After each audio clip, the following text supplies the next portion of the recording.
بسم اللہ الرحمن الرحیم نحمدہ ونصلی علی رسولہ نور الاولین والآخرین وعلی آلہ الطیبین الطاہرین واصحابہ الراشدین المہدیین.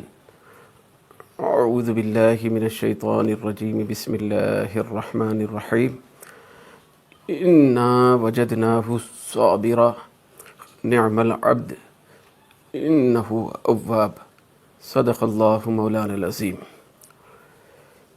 قابل قدر بزرگوں، معزز اور مکرم ساتھیوں اور رفیقوں، محترم سامعین و ناظرین، السلام علیکم ورحمۃ اللہ وبرکاتہ.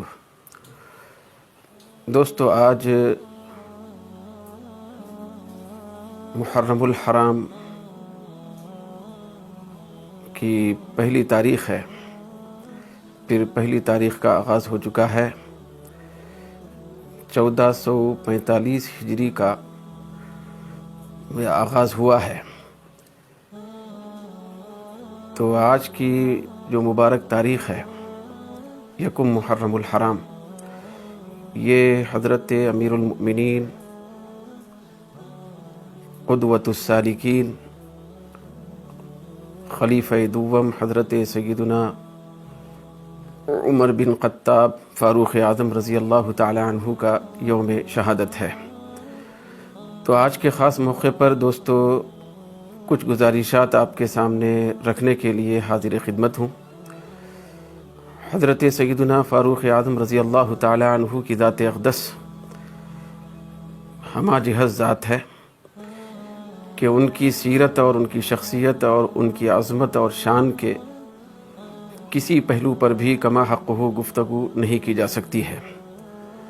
مگر دوستو، چونکہ حصول سعادت کا یہ بہت بڑا حسین موقع ہے، پھر اس موقع کے تحت ہم سب کی مغفرت، پھر ہم سب کی بخشش کا سامان بھی رکھا ہوا ہے. تو آج کے خصوصی موقع پر قرآن مجید کی جو آیت کریمہ کے چند مقدس کلمات ابھی آپ کے سامنے میں پڑھا ہوں، ان کا ترجمہ سب سے پہلے آپ کے سامنے پیش کرتا ہوں. یہ جو آیت مبارکہ کے الفاظ ہے، یہ دراصل حضرت سیدنا ایوب علیہ السلام کی عظمت اور ان کی شان، پھر ان کی بے مثال ذات کے سلسلے میں قرآن مجید میں نازل کی گئی ہے. چنانچہ اللہ تبارک و تعالیٰ کا ارشاد ہو رہا ہے کہ انا وجدناہ صابرا. خالق دو جہاں جل وعلا ارشاد فرما رہا ہے کہ بے شک ہم نے ایوب کو صبر کرنے والا پایا. پھر اس کے بعد اللہ رب العزت یہ ارشاد فرما رہا ہے حضرت ایوب علیہ السلام کی تحسین فرماتے ہوئے اور ان کی شخصیت کی خصوصی اہمیت کو اجاگر کرتے ہوئے کہ نعم العبد، میرا ایوب کتنا پیارا اور بہترین بندہ ہے. پھر آگے اللہ رب العزت نے کلمات قرآنیہ میں یہ بیان فرمایا کہ انہ اواب، بے شک میرا ایوب انتہائی بہت زیادہ توبہ کرنے والا، پھر میری بارگاہ میں بار بار رجوع ہونے والا ہے. دوستو، یہ جو کلمات مقدسہ ہیں، ان کے اندر قابل غور پہلو یہ ہے کہ اللہ تبارک و تعالیٰ نے سب سے پہلے حضرت ایوب علیہ السلام کے صبر کا تذکرہ فرمایا. پھر ان کی صبر کی بات ارشاد فرمایا کہ بے شک ہم نے ایوب کو صبر کرنے والا پایا. جیسے ہی صبر کا ذکر کیا گیا، دوسرے مرحلے میں اس کے فوری بعد حضرت ایوب علیہ السلام جو سرتاپا صبر تھے، تو ان کی تعریف کرتے ہوئے اللہ نے فرمایا نعم العبد، میرا ایوب کتنا بہترین اور پیارا بندہ ہے. دوستو، غور کرنے کا مقام ہے کہ حضرت ایوب علیہ السلام کی عظمت، پھر ان کی شان اور ان کی تعریف، ان کی مدحت خود خالق دو جہاں جل وعلا بیان فرما رہا ہے. تو حضرت ایوب علیہ السلام کے تذکرے کے ضمن میں جو یہ کلمات قرآن مجید میں آئے ہوئے ہیں، تو ان مبارک الفاظ سے پتہ چلتا ہے کہ جو بندے انتہائی صبر کرنے والے ہوتے ہیں، پھر اللہ تبارک و تعالیٰ کی طرف سے پہنچنے والی آزمائشوں پر صبر کا اظہار کرتے ہیں، تحمل کا اظہار کرتے ہیں اور استقامت کا پہاڑ بن کر حق کے راستے پہ جم کے قائم رہتے ہیں، تو ایسے بندے ہوتے ہیں وہ کہ جن کی تعریف مخلوق تو دور کی بات ہے، خود خالق دو جہاں بھی بیان فرماتا ہے۔ تو دوستو، جہاں صبر ہوتا ہے وہاں پر بندہ قابل تعریف بن جاتا ہے۔ صبر ہی ایک ایسی دولت ہے، صبر ایک ایسی نعمت ہے کہ جس کے راستے سے گزر کر بندہ مخلوق کے اندر بھی قابل تعریف ہوتا ہے اور اللہ کی بارگاہ میں بھی انتہائی قابل تعریف ٹھہرتا ہے۔ تو صبر کے ذریعے سے اللہ تبارک و تعالیٰ نے یہ ہم لوگوں کو تعلیم دینا چاہا کہ دیکھو اے بندو، اگر تمہارے اندر صبر ہے، تمہارے اندر استقامت ہے، تمہارے اندر حوصلہ ہے، تمہارے اندر جذبہ صادقہ ہے، تو میں خود تم کو اپنا پیارا اور نرالا بندہ بناتا ہوں، بلکہ بناتا نہیں بلکہ تمہاری تعریف نعم العبد کی شکل میں، بہترین بندے کی شکل میں، لاجواب بندے کی شکل میں، نایاب بندے کی شکل میں خود کرتا ہوں۔ تو اللہ تبارک و تعالیٰ نے یہ راز اجاگر فرمایا کہ صبر کرنے سے، صبر کے راستے پہ چلنے سے بندہ بڑا قابل تعریف، قابل تحسین ہوتا ہے۔ تو یہ تو حضرت ایوب علیہ السلام کی ذات کے سلسلے میں یہ کلمات ہیں، لیکن بھئی ان کلمات کے اندر ہرگز یہ نہیں بیان کیا گیا کہ یہ جو صبر کرنے کا وصف ہے یہ صرف حضرت ایوب علیہ السلام کا ہے۔ پھر یہ بھی نہیں بیان کیا گیا کہ قابل تعریف صرف حضرت ایوب علیہ السلام ہے۔ پھر یہ بھی نہیں بیان ہوا ہے کہ انہو اواب، بے شک اللہ کی طرف رجوع ہونے والے، زیادہ سے زیادہ توبہ کرنے والے صرف حضرت ایوب علیہ السلام۔ ایسا تو نہیں کیا گیا، بیان نہیں کیا گیا۔ پروردگار عالم جب کسی بندے کے سلسلے میں، خاص بندے کے سلسلے میں بھی تو اس طرح کا کلام ارشاد فرماتا ہے تو اس سے مخصوص صرف اسی بندے کا ذکر کرنا نہیں ہوتا ہے، بلکہ اس بندے کے ذکر کے ذریعے سے لوگوں کو اور بندوں کو ترغیب دینا مقصود ہوتا ہے اور لوگوں کو جھنجھوڑنا مقصد ہوتا ہے۔ اس کی حکمت یہ ہوتی ہے کہ دوسرے بندے بھی اس راستے پر چل کر قابل تعریف بنے اور میری بارگاہ میں وہ مقبول ہو جائے۔ تو چنانچہ ان کلمات مقدسات فیض حاصل کرتے ہوئے میں حضرت سیدنا امیر المؤمنین خلیفۃ المسلمین خلیفہ دوم فاروق اعظم رضی اللہ تعالی عنہ کا کچھ مختصر سا خصوصی ذکر آپ کے سامنے پیش کرنا چاہتا ہوں۔ پروردگار عالم مجھے اور آپ کو سیدنا فاروق اعظم رضی اللہ تعالی عنہ کی مبارک اور پاکیزہ زندگی کو مشعل راہ بناتے ہوئے زندگی گزارنے کی توفیق عطا فرمائے۔ دوستو، جس طریقے سے قرآن مجید کے ان ابتدائی کلمات میں، اس آیت کے ابتدائی کلمات میں اللہ نے جو فرمایا کہ انا وجدناہ صابرا، بے شک ہم نے ایوب کو صبر کرنے والا پایا، اس کے بعد نعم العبد فرمایا کہ کتنا پیارا بہترین بندہ ہے ایوب۔ تو ٹھیک اسی طریقے سے دوستو، معزز ناظرین و سامعین، حضرت سیدنا عمر فاروق رضی اللہ تعالی عنہ کی ذات میں بھی صبر کا بہت بڑا جوہر ہم کو نظر آتا ہے، پھر صبر کی بہت بڑی تعلیم ان کے ہاں ہم کو نظر آتی ہے۔ تو وہ ایسا صبر ان کے پاس بھی پایا جاتا ہے کہ اس صبر کے ذریعے سے اللہ رب العزت نے ان کو نعم العبد کی شان پر اور نعم العبد کے منصب پر فائز فرمایا۔ یہ ہمارے اور آپ کے آقا صلی اللہ علیہ وسلم کے قدموں کی برکت ہے اور آپ کی صحبت کی برکت ہے کہ سیدنا فاروق اعظم رضی اللہ تعالی عنہ کو اللہ رب العزت نے نعم العبد کا خصوصی منصب عطا فرمایا، جیسے کہ روایتوں سے اور احادیث سے معلوم ہوتا ہے۔ چنانچہ دوستو، حضرت سیدنا فاروق اعظم رضی اللہ تعالی عنہ نے ایک موقع پر ارشاد فرمایا، یہی صبر پانے کے سلسلے میں، کہ اس سے پتہ چلتا ہے کہ حضرت عمر فاروق رضی اللہ تعالیٰ عنہ کے پاس صبر کی کتنی بڑی اہمیت ہے۔ جب اتنی بڑی اہمیت ہے تو بے شک بھئی اس میں کوئی شک نہیں ہے کہ وہ نعم العبد یعنی بہترین بندے ہونے کے منصب پر فائز ہو گئے۔ چنانچہ حضرت سیدنا فاروق اعظم رضی اللہ تعالی عنہ ایک موقع پر ارشاد فرماتے ہیں کہ وجدنا خیر عیشنا الصبر۔ وہ فرماتے ہیں کہ ہم نے ہماری پوری زندگی کی بہتری صبر میں پائی ہے۔ ہم نے ہماری زندگی کی بہتری کو صبر کے اندر پایا ہے۔ صبر ہی ایک ایسی چیز ہے جس کے اندر ہماری زندگی کی بہتری رکھی ہوئی ہے۔ ہماری بہترین زندگی کو ہم صبر میں پاتے ہیں، صبر بہترین زندگی ہوتی ہے۔ دوستو، سیدنا فاروق اعظم رضی اللہ تعالی عنہ کے پاس وہ کمالات تھے، وہ اوصاف تھے، وہ بے مثال شانیں تھیں آپ کے پاس کہ آپ کی عبادت، آپ کا تقوی، آپ کا عدل، آپ کی خشیت، پھر آپ کی علمیت، پھر آپ کی سخاوت، پھر آپ کی صداقت، پھر آپ کی فاروقیت، یہ ساری چیزیں آپ کے اندر بطور اتم رکھی ہوئی تھیں اور یہ پائی جاتی تھیں۔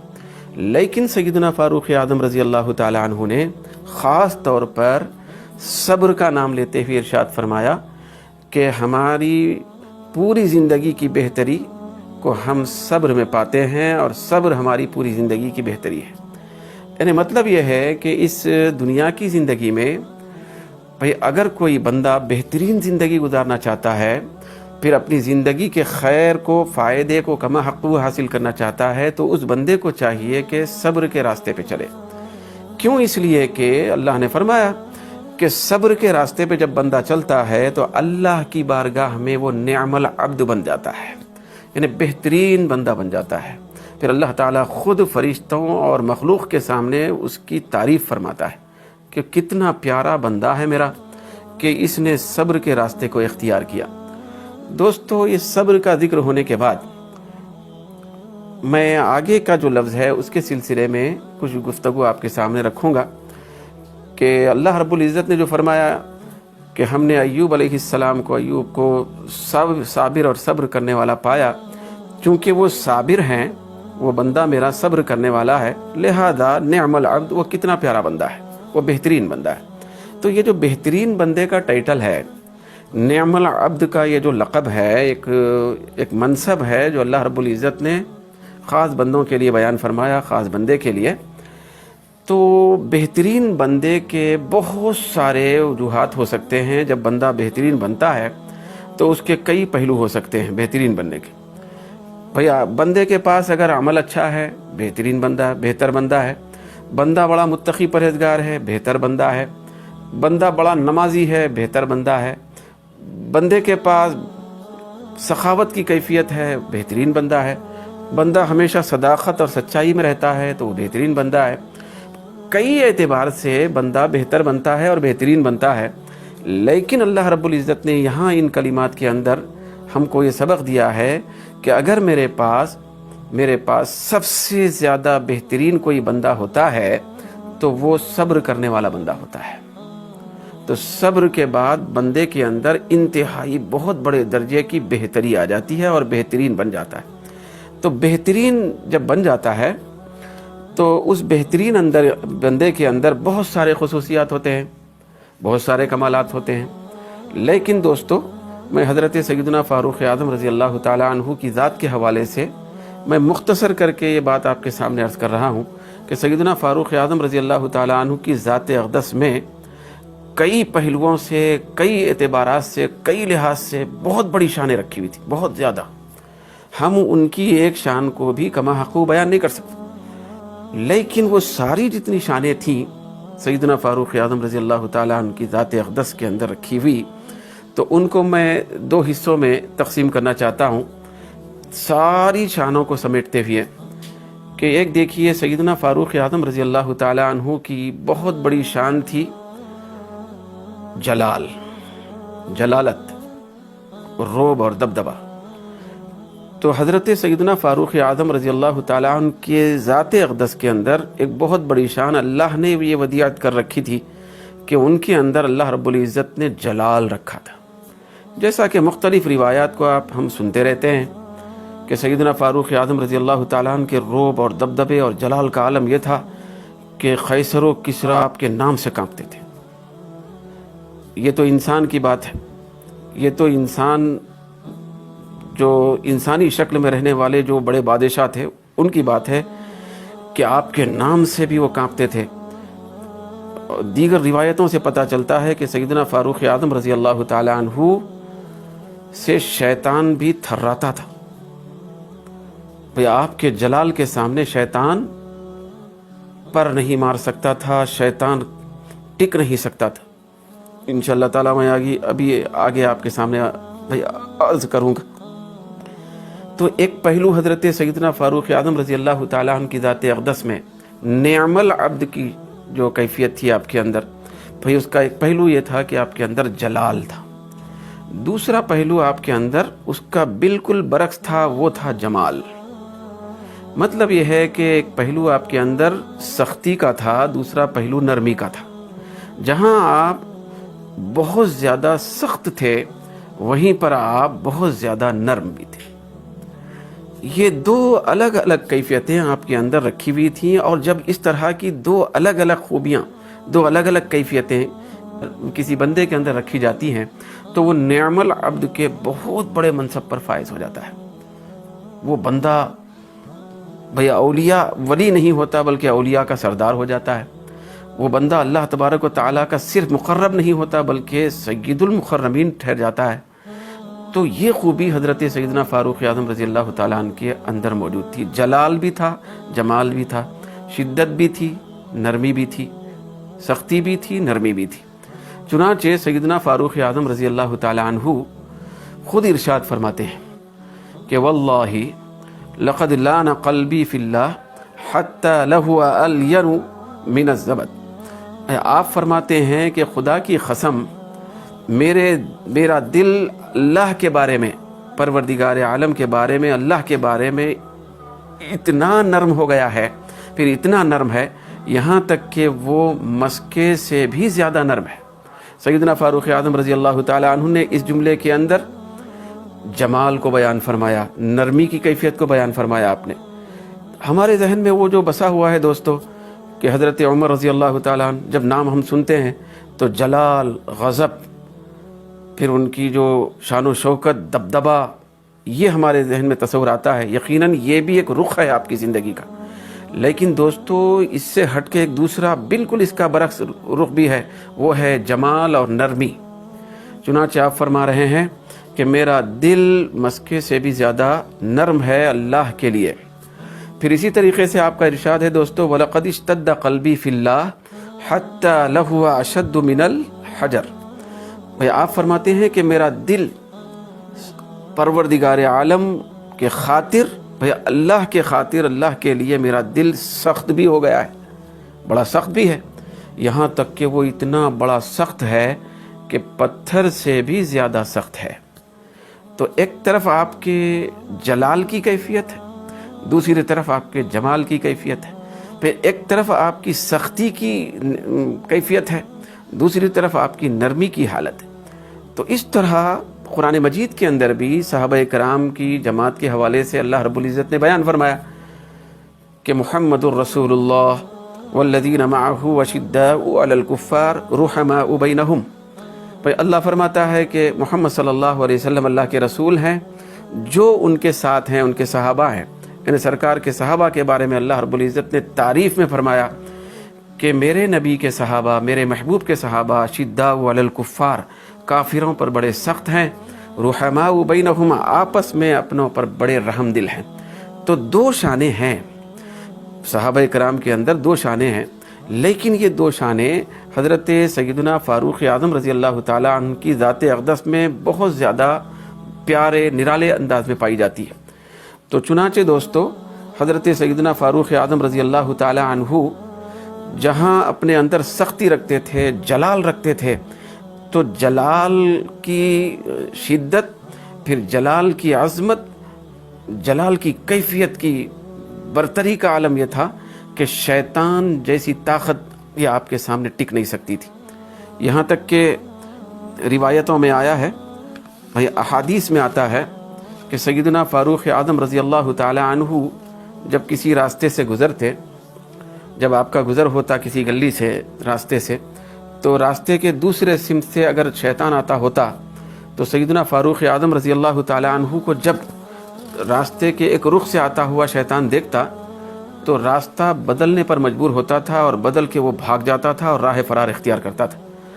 یہاں تک کہ دوستو آپ کے جلال کی کیفیت یہ تھی کہ آقائے دو جہاں صلی اللہ علیہ وسلم نے ارشاد فرمایا اپنے غلام کی عظمت کو اس طرح کہ آپ فرماتے ہیں کہ ما لقی الشیطان عمر فی فج فسمع صوتہ الا اخذ غیر فجہ۔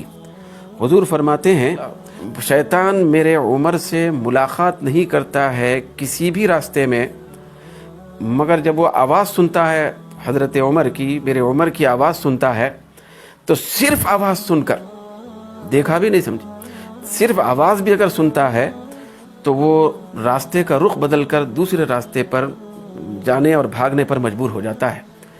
تو حضرت سیدنا فاروق اعظم رضی اللہ تعالیٰ عنہ کے جلال اور ان کی عظمت، پھر ان کے رعب دبدبے کا عالم کیا ہوگا کہ شیطان صرف آپ کی آواز سن لے تو راستہ بدل کے بھاگ جائے۔ یہ آپ کے جلال کی کیفیت تھی۔ لیکن دوستو دوسری طرف آپ کے جمال اور نرمی کی کیفیت یہ تھی کہ آپ کا قلب اطہر اتنا زیادہ اللہ کے لیے نرم تھا، انتہائی نرم تھا کہ حدیث میں آتا ہے حضرت فاروق اعظم رضی اللہ تعالیٰ عنہ خود فرماتے ہیں کہ میرے دل کی نرمی کا عالم یہ ہے، مجھ سے اگر یہ کہا جائے کہ آپ کے لیے زمین بھر، پورا زمین بھر سونا ہے، پھر میرے پاس اگر سونا زمین بھر جمع ہو جائے تو میرے دل کی نرمی، آہ و بکا، پھر جمال، میرے دل کی خشیت، پھر میرے دل کے خوف کا عالم یہ ہے کہ اگر پوری روئے زمین کا سونا بھی میرے پاس آ جائے اور روئے زمین کو میرے لیے سونا بنا دیا جائے، پھر میں پروردگار عالم کے عذاب سے بچنے کے لیے وہ سارا زمین بھر سونا، اللہ کے عذاب سے بچنے کے لیے میں بطور فدیہ دینے کے لیے تیار ہو جاؤں گا۔ تو سیدنا فاروق اعظم رضی اللہ تعالی عنہ کی شان جہاں جلال کی تھی وہاں جمال کی تھی، جہاں سختی کی تھی وہاں نرمی کی بھی تھی۔ تو سختی اور نرمی کے کئی گوشے آپ کی سیرت پاک میں اور آپ کی شخصیت پاک میں ہم کو دکھائی دیتے ہیں، اور آپ کی شخصیت میں سختی اور نرمی، جلال اور جمال کے کئی جوہر ہم کو دکھائی دیتے ہیں۔ سیدنا فاروق اعظم رضی اللہ تعالی عنہ کو اللہ رب العزت نے اتنا بڑا منصب عطا فرمایا، اتنا بڑا منصب عطا فرمایا کہ آپ زندگی بھر جس سلسلے میں دعا فرماتے تھے کہ مولا تعالیٰ تو مجھے شہادت کی موت عطا فرما، پھر تیرے محبوب کے شہر میں مجھے موت عطا فرما، مجھے شہادت کا منصب بھی عطا کر، پھر تیرے محبوب کے شہر پاک میں مجھے موت عطا فرما۔ تو مطلب آپ کی اس خواہش کے مطابق اللہ رب العزت نے آپ کو شہر مدینہ میں شہادت کا بہت بڑا اونچا منصب عطا فرمایا۔ تو چنانچہ یکم محرم الحرام کو آپ کی شہادت ہوئی۔ پروردگار عالم آپ کی زندگی پاک سے جو باتیں ہم کو معلوم ہوں گی یا ہو رہی ہیں، اور جو کچھ ہم پڑھیں گے، پڑھتے ہیں، سنتے ہیں، مولا تعالیٰ اس میں سے کسی بھی بات پر کما حق عمل کرنے کی توفیق عطا فرمائے۔ وما علینا الا البلاغ۔